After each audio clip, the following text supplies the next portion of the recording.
మాతృదేవోభవ. ప్రాతః ప్రబుద్ధర విమండలమండలాస్యాం క్షీరాబ్ధి నిర్మథన సంభవ ఫేనలాస్యాం స్వీయాంగ నిద్రిత శిశు ప్రసవాభిరామాం రామాయణాది కథనార్థం అఘం హియాచే.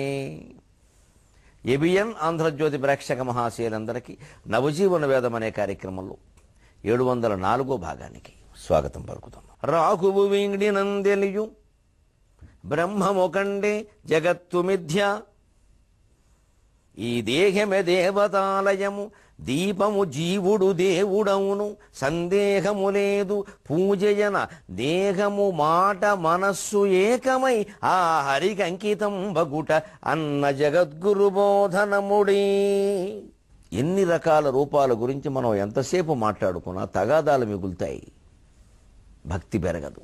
రూపారాధన, రూపములు, కల్పన అనేదంతా కూడా మనలో భక్తిని పెంచి తద్వారా జ్ఞానాన్ని కలిగించడానికి. రూపం అనేది కేవలం ఆకర్షణ.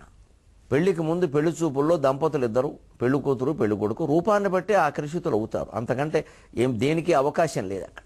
కానీ తర్వాత దాంపత్యం అనుబంధం కొనసాగడానికి రూపానికి అతీతమైనటువంటి గుణము తత్వము కారణమవుతున్నాయి. గమనించండి, ఇది అర్థమైతే అది అర్థమవుతుంది. తర్వాత కూడా రూపం మీద ఆధారపడితే చాలా కష్టం. రూపాలు మారిపోతాయి, ఇద్దరివి మారిపోతాయి. కానీ మరి కొనసాగుతున్నామే అంటే రూపాతీతంగా గుణాన్ని, గుణాతీతంగా తత్వాన్ని ప్రేమించడం మనకు అలవాటైంది. సరిగ్గా ఆరాధన కూడా అంతే. ఊరికే ఒక ఆకర్షణ ఉండాలి, ఒక అవకాశం ఉండాలి కాబట్టి ఒక రూపం అంతే. ఏదో 16 రకాల ఉపచారాలు చేస్తే ఒక మమకారం ఏర్పడుతుంది ఆ విగ్రహం పట్ల. అయ్యో ఇవాళ చేయలేకపోయావు అని ఒక బాధ వస్తుంది. అది మంచిదే, రావడం మంచిదే, ఇంకోసారి చేస్తాం. కానీ ఇంకా అది చాలు, ఆ విగ్రహం చూస్తే చాలు, ఆ విగ్రహం ఆ పాదతీర్థం తాగితే చాలు, అందులో మళ్ళీ ఒక్క చుక్క తాగితే చాలు, లేదా ఇంకా తాగిన వాడిని చూస్తే చాలు, ఇంత చేసేయకూడదు. దీన్ని అలా చేసేస్తున్నాం మనం. అప్పుడు క్షేత్రాలు, తీర్థాలు, క్రియలు, కర్మకాండ వీటి ప్రాధాన్యం పెరుగుతుంది, కానీ జ్ఞానం రవ్వంత కూడా పెరగదు, లవలేశం పెరగదు. అందుకే రాఘువు వీడినందెలియు, పట్టుకున్న రాఘువు మాయ విడిచిపడితే తప్ప తెలియదు.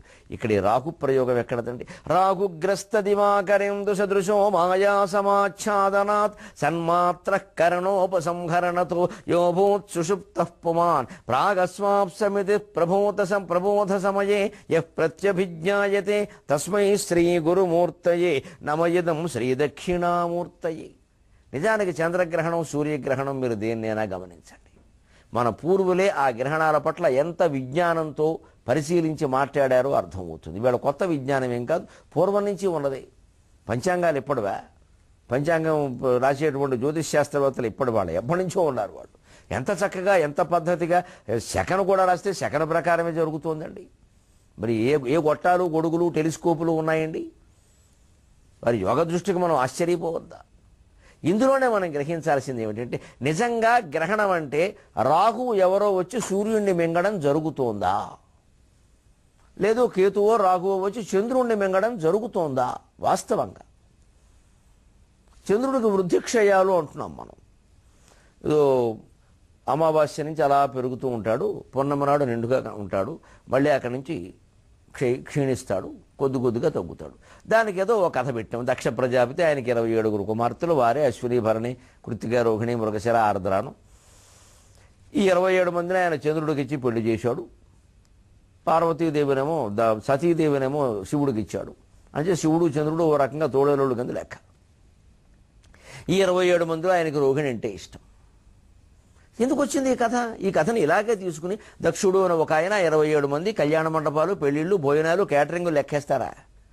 అక్కడి నుంచి మనం కూడా ఏదైనా నక్షత్ర దోషం ఉండగానే చంద్రుణ్ణి, రోహిణిని కూర్చోబెట్టి పెళ్లి చేసి ఆ తీర్థం తీసుకుని నక్షత్ర దోషం పోతుందా? ఆకాశంలో ఉన్నటువంటి ఖగోళ నిర్మాణాన్ని, సూర్యచంద్ర గ్రహణాలని, గ్రహాలని, సంచారాలని ఈ కథల రూపంలో మనకి తెలియజేశారు. అలా అయితే తప్ప మనస్సులో నిలవ ఉండదు, జ్ఞాపకం ఉండదని. దాని వెనకాల ఉండే తత్వం గ్రహించాలి, కానీ కథ పట్టుకుని వేలాడితే అలా. ఆ నక్షత్రాల లెక్క ఏమిటి? ఏదైనా సరే మనకి చంద్రుడు సరిగ్గా భూమి చుట్టూ చంద్రుడు తిరుగుతున్నాడు, భూమి నీడ ఆయన మీద పడుతోంది. ఆ నీడ పడ్డాన్ని బట్టి ఒక ప్రాంతంలో పూర్తిగా కనపడతాడు, ఒక ప్రాంతంలో కొంచెమే కనపడతాడు. మనకేదో అష్టమైతే ప్రపంచం అంతా అష్టమి కావక్కర్లేదు. వాళ్ళకి మళ్ళీ మనకు పగలు కనపడతాడు, అమెరికాలో రాత్రి కనపడతాడు. వాళ్ళకి పగలైతే మనకు రాత్రి, మనకు రాత్రి అయితే వాళ్ళకి పగలు. తేడా తెలిసిపోట్లా.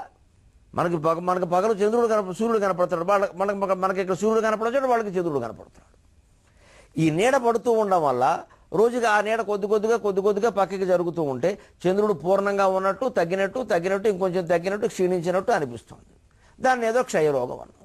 లలితా సహస్రంలో ఏం చెప్పారు? క్షయ వృద్ధి వినిర్ముక్త క్షేత్రపాల సమర్చిత. అమ్మవారి యొక్క తేజస్సు క్షయకి వృద్ధికి వినిర్ముక్త, అతీతమైంది, రెండింటి నుంచి విముక్తురాలి. నిజానికి చంద్రుడు విముక్తుడే. చంద్రగ్రహానికి వెళ్ళి అక్కడ రాకెట్లో వెళ్ళారు కదండి, అక్కడ వెళ్ళి కూర్చుంటే అక్కడ ఏమీ అలా తగ్గిపోవడం, పెరగడం, ఇంత మొక్క అవ్వడం ఏం లేదుగా. మనకు అలా కనపడుతుంది. అంటే మనకు కనపడుతున్న దాన్ని బట్టి మనం భావిస్తున్నాము అంటే జగత్తు మిథ్యా కాదా? నీకు ఇంకోలా కనపడితే ఇంకోలా భావిస్తావు, నీకు కనపడకపోతే లేదనే అంటావు. అంచేతనే జగత్తు మిథ్య. అదే రాహుగ్రస్త దివాకరేందు సదృశో మాయా సమాచ్ఛాదన. రాహు చంద్రున్నో సూర్యున్నో పట్టుకున్నట్టు అడ్డం రావడం వల్ల, ఛాయాగ్రహాలుగా అడ్డం రావడం వల్ల, వాటి నీడబడ్డం వల్ల కొంత భాగం మనకు కనపడకపోవడం వల్ల, కాసేపటికి పూర్తిగా కనపడకపోవడం వల్ల పాక్షిక గ్రహణం అని, ఏదో ముప్పాతిక గ్రహణం అని, సంపూర్ణ గ్రహణం అని రకరకాలుగా పెట్టాం. అయితే వాటి కాంతి భూమి మీద పడేటప్పుడు రకరకాల తేడాలు ఉంటాయి. కాబట్టి తప్పనిసరిగా గ్రహణాలకు ఉండే నియమాలు, స్నానాలు, పరిశుద్ధతలు మనం పాటించవలసిందే. అందులో రెండో మాటకు తావులేదు. అదేమీ అజ్ఞానం కాదు. సూర్యకిరణాలు, చంద్రకిరణాలు పడ్డం వల్ల మొక్కలు పెరగడం, వృద్ధి చెందడం, అవి కాంతి తక్కువగా ఉంటే పలానా పంటలు పండకపోవడం ఎలా నిజమో, గ్రహణ సంబంధంలో సూర్యగ్రహణాల కాంతుల్లో మార్పులు రావడం, ఆ మార్పులు నేల మీద పడడం వల్ల నేల మీద ఉండేటువంటి రకరకాల వ్యక్తులకు రకరకాల ఇబ్బందులు రావడం, అందులో గర్భిణులకు ఇంకా ఎక్కువ సున్నితమైన శరీరం కావడం వల్ల మరిన్ని ఇబ్బందులు రావడం, ఇవన్నీ సత్యాలే. ఆ శాస్త్రం అలా పాటించవలసింది. కానీ తెలుసుకోవాల్సిన తాత్విక విషయం ఏమిటంటే, గ్రహణం అనేది మనకు కనిపించే విధానాన్ని బట్టి మనం పెట్టుకున్న విషయమే తప్పితే నిజంగా చంద్రుడికి ఎవరూ అడ్డు రావడం లేదు. చంద్రుడికి ఆ అడ్డుస్తున్నాయనుకునే ఛాయాగ్రహాలు చాలా దూరంలో ఉన్నాయి. అవి వాటికి మనకి మధ్యలో, చంద్రుడికి మనకి మధ్యలో, లేదా సూర్యునికి మనకి మధ్యలో అవి రావడం వల్ల మనకు అలా కనిపిస్తుంది. అంతేగా నిజానికి అడ్డేమి రాలి. సూర్యునికి అప్పగలిగేంత గొప్పవి కావు ఇవి. అలా మనకి అనిపిస్తోంది, అంతేగాని అక్కడేం లేదు కదా. అలాగే మాయా సమాచ్ఛాదన సన్మాత్రక, మాయ కమ్మివేయడం వల్ల నిర్గుణమైన, నిరాకారమైన, సన్మాత్రమైన పదార్థం అసత్తుగా, జ్యోతిష్సు తమస్సుగా, అమృతము మృత్యువుగా నీకు కనపడుతోందయ్యా. అంటే అది ఆ బ్రహ్మ సత్యం, జగన్మిథ్య, ఉన్నది పరమాత్మ ఒక్కటే. అది నీకు జగద్రూపంలో కనపడుతోంది నీ భావనని బట్టి. ఆ జగత్తులో మళ్ళీ రకరకాల భావాలు. ఇది మంచిదంటారు, ఇది చెడ్డదంటారు. మనకి మంచిదని ఏదంటాం? మనకి ఏదో మేలు చేస్తే మంచిదంటాం, మనకు కీడు చేస్తే చెడ్డదంటాం. మనకు కీడు చేసేది ఇంకోళ్ళకి మేలు చేస్తుంది. పశువులు వదిలినటువంటి మలం మనకి పొలాలకి ఎరువు కింద ఉపయోగపడుతుంది. మనిషి ఎంతో అసహించుకునేటువంటి మాలిన్యం ఇంకొన్ని జంతువులకు ఆహారం కింద వినియోగపడుతుంది. ఏది మలం అంటారు, ఏది ఆహారం అంటారు? నీకది, నా వారికది. ఏదైనా అంతే. ఒకరి జీవితంలో ఒకరు చెడ్డగా భావిస్తారు, ఇంకొకరు దాన్నే ఇంకొకరు మంచిగా భావిస్తారు. ఒకరికొకరు అందంగా కనిపిస్తారు, ఇంకొకరికి వారు అసహ్యంగా కనిపిస్తారు. ఒకసారి అందంగా కనిపించిన వాళ్ళు ఇంకోసారి అసహ్యంగా కనిపిస్తున్నారు. మన మనోభావాలు మారిపోవడం కారణంగా వారిలో ఏం మార్పు రాలా. ఇన్ని రకాల భావాల సమ్మేళనంలో ఉన్న జగత్తు, భావనాత్మకమైన జగత్తు మిథ్య కాకపోతే నిజమేలా అవుతుందండి? అదంతా మన మనస్సు మీద ఆధారపడి ఉంది. అంచేత మనస్సు నుంచే ప్రపంచం పుట్టిందన్నారు వేదాంత గ్రంథాల్లో. అందులో ఆశ్చర్యమే ఉంది. అంచేత ఇది తెలుసుకోవాలంటే, ఇది మాయాన బయటపడాలని సాధన చేయవలసింది దేహంలోనే. అందుకే దేహమే దేవతాలయము. అందుకే శంకరాచార్య దేహో దేవాలయ ప్రోక్త జీవో దేవ సనాతన త్యజేత్ అజ్ఞాన నిర్మాల్యం సోహం భావేన పూజయేత్. దేహో దేవాలయ ప్రోక్త, నీ దేహమే దేవాలయం. ఆ కట్టిన దేవాలయం ఈ దేహంలో ఉండేటువంటి శివుణ్ణి గుర్తించడానికి అభ్యాస కేంద్రంగా కట్టారు. అక్కడే శివ దర్శనం అయిపోతుందని అనుకోకూడదు. అక్కడ కేవలం శివమూర్తి దర్శనం, ఇక్కడ నిజమైన శివ దర్శనం. అది శివమూర్తి, ఇది శివుడు. చాలా తేడా. అందుకే శ్రీ దక్షిణామూర్తయ్య అంటే దక్షిణ అమూర్తయ్య అని కూడా చెప్పుకోవచ్చు. నిజానికి అది అమూర్త స్వభావమే. అందుకే మన దేవాలయ నిర్మాణాలు సరిగ్గా దేహంలో ఉండేటువంటి దేవుణ్ణి పట్టుకుందుకు వీలుగానే తయారు చేశారు. ప్రహారీ గోడ లోపలికి వెడుతున్నామంటే శరీరం లోపలికి వెళ్ళడం, 3 ప్రదక్షిణాలు చేస్తున్నామంటే సత్వరజస్తమో గుణాలు 3 క్రమంగా వదిలేయడం, ధ్వజస్తంభాన్ని చూసి నమస్కారం చేసుకుంటున్నామంటే మన వెన్నుపూస మీద మనం దృష్టి పెట్టడం. ధ్వజస్తంభానికి వెన్నుపూసకి ధ్వజస్తంభం ప్రత్యేక. అది ఏకాండి కొయ్య, ఇది ఏకాండి నాళం. ఒకటే రకమైన ఎముక, వెన్నెముక. అందులో మళ్ళీ చీలికలు, పీలికలు, ఘాట్లు, గీట్లు ఉండవు. ఇంకా లోపలికెళ్ళి నందీశ్వరుణ్ణి వృషణం దగ్గర స్పృశించి వృషస్య వృషణో స్పృష్ట్వా ఈశ్వరస్యావలోకనం శృంగమధ్యే శవం దృష్ట్వా పునర్జన్మన విద్యతే అంటున్నామంటే సరిగ్గా వృషణ స్థానం సరిగ్గా అక్కడి నుంచే మూలాధార చక్రం మొదలైంది. మూలాధారం అది స్వాధిష్టానానికంటే ఇంకా దిగువ. ఆ మూలాధార చక్రం నుంచి ఈ ఆజ్ఞాచక్రం వరకు ఉండే వెన్నుపూస మీద యోగాభ్యాసంతో యోగశాస్త్రం ప్రకారం అభ్యాసం చేయవయ్యా, షట్చక్ర సంచారం చేయబోతే నీకు ఈ రహస్యాలు తెలియవు అని చెప్పడం కోసమే నందీశ్వరుని ఇలా పట్టుకుని చూడమన్నారు. ఆ వెన్నుపూస పొడుగ్గా కనిపిస్తుంది. సరిగ్గా శృంగ మధ్యంలో శివుని చూడడం అంటే మన కనుబొమ్మల మధ్యలో ఉండే జ్ఞాననేత్రం ఆజ్ఞాచక్రం అక్కడిదే అమ్మవారి దర్శనం. ఆ దర్శనం పొందమని చెప్పారు. అక్కడి నుంచి ముందుకెళ్ళి గంట కొట్టామంటే గంట గుడిలో గంట కొడితే మోగుతుంది, గుండెల్లో గంట కొట్టకుండానే మోగుతుంది. అందుకే ఇక్కడ ఉండేటువంటి స్థానాన్ని అనాహత చక్రము కొట్టబడని స్థానము అన్నారు. అనాహత అంటే కొట్టబడని, ఆహత అంటే కొట్టబడిన. అక్కడ ఆ యోగి అక్కడ వరకు అభ్యాసం చేస్తే వీణానాదాలు, శంఖనాదాలు, మృదంగనాదాలు వినపడతాయి. చాలామంది యోగుల అనుభవాల్లో ఉన్నాయి, గ్రంథాలు రాశారు.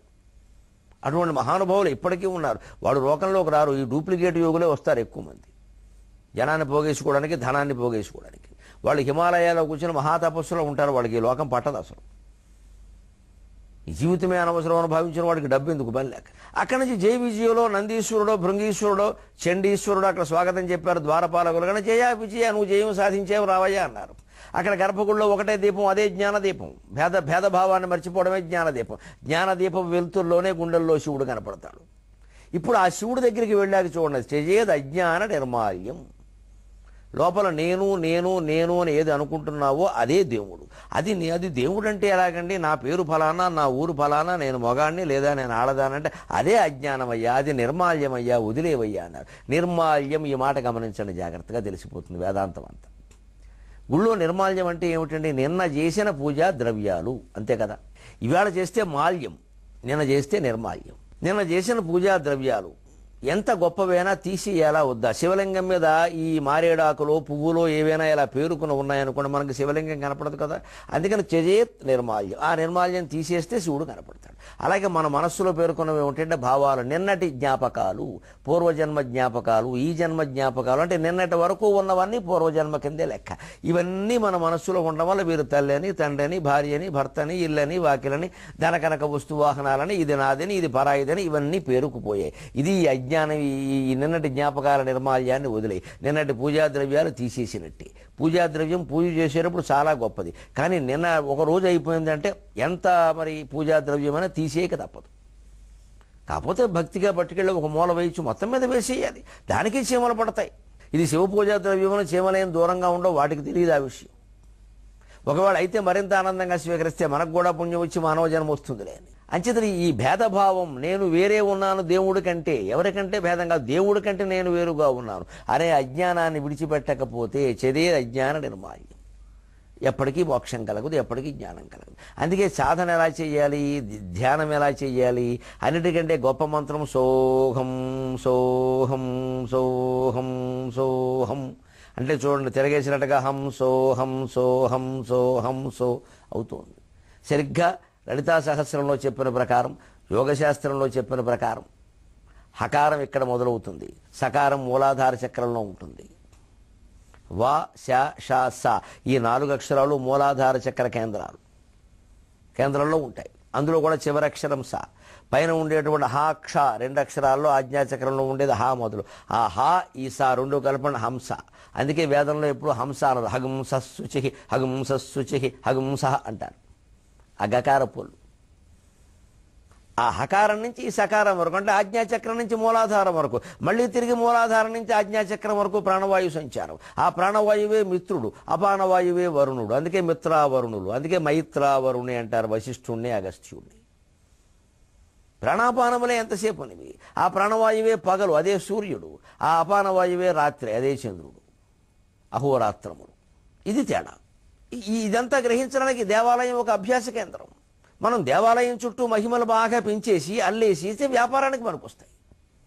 ఈ జ్ఞానం ఏది పొందడం మానేసి, ఎప్పటికీ పొందడం మానేసి, ఆ మెట్ల మీద కూర్చుంటే ఒక పుణ్యం, ఆ చుట్టూ తిరిగితే ఒక పుణ్యం, అక్కడ తీర్థం పుచ్చుకుంటే ఒక పుణ్యం, పుచ్చుకున్న వాడిని చూస్తే ఇంకెంతో పుణ్యం. ఇదంతా అయిపోయింది, చాలా అయిపోయింది ఇప్పటికే.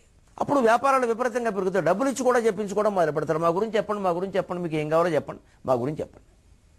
ఎందుకంటే అక్కడ జనం పెరుగుతారు బాగా. అక్కడి నుంచి మొక్కుబళ్ళు పెడతారు, మహిమను సృష్టిస్తారు, బాగా లేనివన్నీ పెట్టేస్తారు. ఏ గుడి ఎంత పెద్ద దేవాలయమైనా సరే, కాశీ రామేశ్వరాది తిరుపత్యాది పుణ్యక్షేత్రాలైనా సరే, ఈ అవగాహనకి వస్తే తప్ప మనకి జ్ఞానాన్ని కలిగించలేవు. అక్కడికి వెళ్ళినంత మాత్రానే ఏదో వచ్చేస్తుంది అనుకుంటే నమశివాయ. రాఘువు వీడినందెలియు బ్రహ్మమొకండె జగత్తు మిథ్య, ఈ దేహమే దేవతాలయము దీపము జీవుడు దేవుడవును. అందులో ఉండే దీపం, సరిగ్గా గర్భగుడిలో దీపం ఎప్పుడూ ఒక్కటే ఉంటుంది. రాత్రి వెళ్ళిపోయేటప్పుడు అర్చకుడు తెల్లవారులు వెలగడానికి తన అంచనా ప్రకారం ఎంత నూనె అవసరమో అంతా పోసి వెళ్ళిపోతాడు. ఆ పైన కొండెక్కితే ఆ దోషం అయింది కాదు. అది ఎందుకు గర్భగుడిలో దీపం పెట్టి తలుపులు వేసి వెళ్ళిపోతారు? ఎప్పుడూ గుండెల్లో దీపం వెలుగుతూనే ఉండాలి, జ్ఞానదీపం. భేదభావాలు పోతూనే ఉండాలి, లేకపోతే అర్థం కాదు. సందేహము లేదు. మరప్పుడు పూజ ఏమిటయా? మాట మనస్సు, దేహము మాట మనస్సు ఏకమై ఆ హరికి అంకితం బగుట. పూజ చేసినా, నోము చేసినా, వ్రతం చేసినా ముందు ఆ స్తోత్రం చదువుతున్నాం, దాని మీద దృష్టి ఉందా లేదా? దృష్టి అంటే కంటి చూపు కాదు, మనస్సు. ఆ స్తోత్రం సరిగ్గా చదువుతున్నామా లేదా? మాట క్రియ, దానికి సంబంధించి ఏదైనా పసుపు కుంకుమ ఏదైనా అక్కడ షోడశోపచారాల్లో ఏదైనా చెవులు చూస్తే భక్తిగా చేస్తున్నామా లేదా? ఇటు భక్తిగా కర్మ చేయడం, మాట స్పష్టంగా ఉండేలా చూసుకోవడం మనకు తెలిసినంత వరకు. ముఖ్యంగా మాట కంటే కూడా క్రియ కంటే కూడా మనస్సే ముఖ్యం. మనస్సు ఆ క్రియ నుంచి జారిపోకుండా చూసుకోవడం, దీన్నే త్రికరణ శుద్ధి అంటారు. మనస్సు, మాట, ఈ చేత. అలా చేసినట్టయితే ఈ ఆ హరికి అంకితం బొగుటైన జగద్గురు బోధ నమ్ముడి. అదే జగద్గురువు యొక్క బోధ. దేహో దేవాలయ ప్రోక్త జీవో దేవ సనాతన త్యజేద్ అజ్ఞాన నిర్మాల్యం సోహం భావేన పూజయేత్. పైగా సోహం అదే నేను అంటుంటే తిరగబడితే హంసో అయింది. ఆ హంస మంత్రం చెప్పించినా, సోహం మంత్రం చెప్పించినా అంతిమంగా అయ్యేది ఒకటే. పైగా ఈ మంత్రజపం అనేది ఎప్పుడు ఏకాగ్రత కుదరడం కోసం. అక్షరాలు ఉచ్చారణకు ఎప్పుడు స్వరం ప్రభావం ఉంటుందండి, కానీ దానికి మహాయోగం కలిసి రావాలి. అంటే చాలా నిష్ఠ ఉండాలి దానికి. ఆ జపం సగర్భ జపం చేసే విధానమే వేరు. ఎంతెంతన ఈ మంత్రాలు ఫలితాలు వీటి గురించి కూడా విశేషంగా చెబితే ఇంకా యోగ్యత అయోగ్యత భేదం లేకుండా అందరూ తయారవుతారు. అవి మొత్తం భ్రష్టు పట్టేస్తాయి. ఇవి మామూలు ఊరికే XYZ అక్షరాల కింద తయారైపోతాయి, మళ్ళీ వ్యాపారం అయిపోతుంది. అంచేది ఈ మొత్తం బీజాక్షరాలన్నీ, ఈ మంత్రాలన్నీ ఏకాగ్రత కోసం.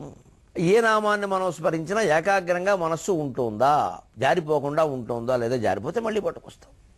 ఇది శంకరాచార్య సాహిత్యానికి పరమ తాత్పర్యం. ఇప్పుడు ఒక్కసారి ఆయన సాహిత్యానికి నమస్కారం చేద్దాం మనం.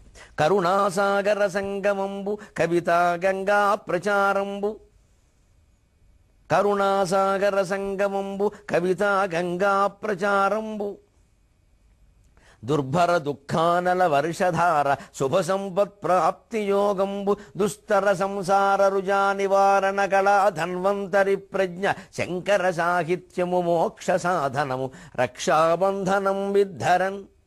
మన శ్రావణ పూర్ణిమ భాషలో చెప్పుకోవాలంటే, వ్యక్తి జీవితం బాగుపడాలన్నా, ప్రపంచంలో ఏ దేశం బాగుండాలన్నా, భౌతిక మానసిక ఆధ్యాత్మిక అభివృద్ధి సాధించాలన్నా శంకర సాహిత్యమే దిక్కు, వివేకానందుని ఆచరణ దృక్పథమే దిక్కు. శంకరుడు, వివేకానందుడు ఈ ఇద్దరిని రెండు కళ్ళుగా మనం భావించుకున్నట్టయితే మన జీవితాలు సుఖంగా ఉంటాయి. అందుకే వారిద్దరి సాహిత్యము చదవాలి, దాన్ని నిత్యం అన్వయం చేసుకోవాలి, ఆచరణలో పెట్టాలి. ఎంత చేయగలిగితే అంత చేస్తే ఎంతైనా చేయగలుగుతాం. ముందు ఎంత చేయగలిగితే అంతా చేయాలి, అప్పుడు ఎంతైనా చేయగలుగుతాం. కరుణాసాగర సంగమంబు. ఆయన సాహిత్యంలో ఎక్కడ చూసినా భక్తిరసం ప్రవహిస్తుంది. శివానంద లహరి, సౌందర్య లహరి మొదలైన వాటిలో, భజగోవింద స్తోత్రం మొదలైన వాటిలో అమ్మవారి దయ మన మీద ప్రసరిస్తున్నట్టే అనిపిస్తుంది. చదువుతుంటేనే చాలా ఆనందంగా ఉంటుంది. అది కరుణ అనే సాగరంలో మన జీవన నదులన్నీ వెళ్ళి కలవడం. కవిత గంగా ప్రచారంబు. ఎంత కవిత్వమో చెప్పలేమండి. ఎంత సరదాగా చెబుతారో అన్ని మాటలు కూడా. అశనం గరళం ఫణి కలాపో వసనం జన్మ చ వాహనం మహోక్షక మమ దాస్యసి కిం కిమస్తి శంభో తవ పాదాంబుజ భక్తిమేవ దేహి. నాకు నువ్వేమిస్తావయ్యా, నీ దగ్గర ఏముంది ఇవ్వడానికి? ఎంత చమత్కారంగా చెబుతున్నారో శివుడితో. నీ దగ్గర ఏముంది ఇవ్వడానికి? నువ్వే పూసుకునేది బూడిదే, కట్టుకునేది ఏనుగుతోలు, నాకేమిస్తావు? నా తలకాయ. అశనం గరళం, నువ్వు తినేది విషం, అది నాకు ఇస్తే నేను చచ్చిపోతాను అన్యాయంగా. అన్నం పెట్టమంటే అన్నం పెట్టలేవు, నువ్వు తినేదే విషం. ఫణి కలాపు పోనీ ఆభరణం అడుగుదామంటే అన్ని పాములే. పాములు నువ్వు కాబట్టి ధరిస్తావు, మేము ఎక్కడ ధరిస్తాం. వసనం చర్మచాపని ఏమైనా రేమాంశ షూటింగ్ అండ్ షర్టింగ్ అడుగుదామా అంటే లేదయ్యే. వసనం చర్మచ ఏనుగు తోలు కట్టుకుంటాం, అది మాకు ఇస్తే అలాగే మేము ఎక్కడ కట్టుకోం. వాహనం హోక్ష పోనీ ఏమైనా BMW కారు అడుగుదామా, సింధు గారికి ఇచ్చినట్టుగా సచిన్ టెండూల్కర్ గారు ఇచ్చినట్టుగా మాకు కూడా ఓ కారు ఇవయ్యా ఒలింపిక్స్లో గెలవకుండానే అని ఏదైనా అడుగుదామంటే తీసుకోని ఇస్తావు నందీశ్వరుడు. వాహనం మహోక్ష, అది ఏదో ముసలి ఎద్దు, ఒక అరగంట నడిస్తే 6 గంటలు పడుకుంటుంది. అది మాకెందుకు ఆ వాహనాలు మేమేం చేసుకుంటాం, ఎద్దెక్కి ఎంతకాలం ప్రయాణం చేయాలి. అంచేత మమదాస్యసి కింకిమస్తి శంభు, నాకు ఇవ్వడానికి నీ దగ్గరే ఉంది. దేవుణ్ణి ఎంత ధైర్యంగా ఉంటున్నారండి, నాకు ఇవ్వడానికి నీ దగ్గర ఏముందంటే మరి ఏమీ లేని దానికి ఎందుకు పిలిచావురా అంటాడు శివుడు. అంటే అన్నట్ట తవ పాదాంబుజ భక్తిమేవ దేహి, నాకు లేనిది నువ్వు ఇవ్వగలిగింది బాగుండేది ఒక్కటి ఉంది, నీ పాదాలైంది ఎప్పుడూ నా మనసు చెదిరిపోకుండా ఉండేలా చూడు. ఎంత గొప్ప విషయం అండి. కవిత గంగా ప్రచారంబు, ఇటువంటి చమత్కారమైనటువంటి శ్లోకాలు చదువుతుంటే మనస్సు నిలవకేమవుతుంది. కరుణాసాగర సంగమంబు కవిత గంగా ప్రచారంబు దుర్భర దుఃఖానల వర్షధార. ఎప్పుడు భరించలేని దుఃఖం వచ్చినా అది దావాగ్నిలాగా హృదయాన్ని కాల్చేస్తూ ఉంటే శంకర సాహిత్యం చదువుకుంటే చల్లగా వర్షం కురిసినట్టు ఉంటుందండి.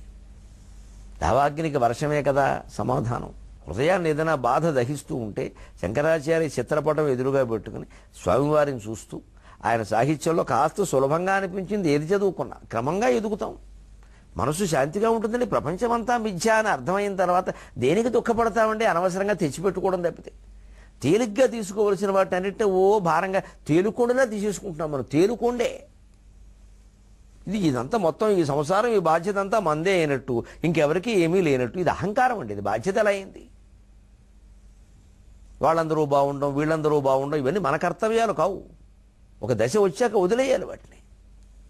ఏదో అవుతారు, వారికి ఏది యోగం ఉంటే అది అవుతారు. ఈ తేలిక భావం కలగాలంటే ఆయన సాహిత్యం చదవాలి. అందుకే దుర్భర దుఃఖానల వర్షధార శుభ సంపత్ ప్రాప్తి యోగం. ఈ జ్ఞానం ఎప్పుడైతే మనిషికి కలిగిందో అన్ని శుభాలే కలుగుతాయండి. ఆశ్చర్యంగా ఉంటుంది, అన్ని శుభాలే. అసలు వద్దంటే సంపదలు ఇంటికి వచ్చి పడతాయండి బాబు. మనం అడగక్కర్లేదు ఎవరిని, ఇంటికి వచ్చి పడతాయి. ఆభరణాలు కానీ ఆస్తులు కానీ ఏమీ అసలు ఆలోచించాల్సిన పని లేదు. అయితే అవి పెరుగుతున్న కొద్దీ మనం కాంక్ష తగ్గించుకోవాలి. మళ్ళీ ఈ స్తోత్రం చదవగానే వారెవరో నాకేదో సన్మానం చేశారు కాబట్టి ఈ స్తోత్రం నేను రోజు చెబుతా అంటే సన్మానాలను ఆశిస్తున్నాను అనమాట. నీకు శంకరాచార్య ఎందుకు పని లేక? సన్మానాలు ఆశించకుండా ఉండాలంటే ఏం చేయాలి? సత్కర్త సత్కృత సాధుర్జన్హుర్ నారాయణో నరక విష్ణు సహస్రం. సత్కర్త సత్కృత, సత్కర్త సత్కరించేవాడు, సత్కృత సత్కరింపబడేవాడు, రెండు ఆయన. ఇంకా మనం సత్కారం చేస్తే మనకి సత్కారం జరిగితే రెండు ఒకటే. అటువంటిప్పుడు సత్కారం కోరుకోం. ఈ దేహమే నేను అనుకోవడం వల్లే కదా ఇవన్నీ వస్తున్నాయి. నాకు జరగలేదు, నేనే చేస్తున్నా, ఎంతసేపు ఏం చేయడమేనా, నాకెవరు చేయడంలా. ఈ నాకంటే ఎవరు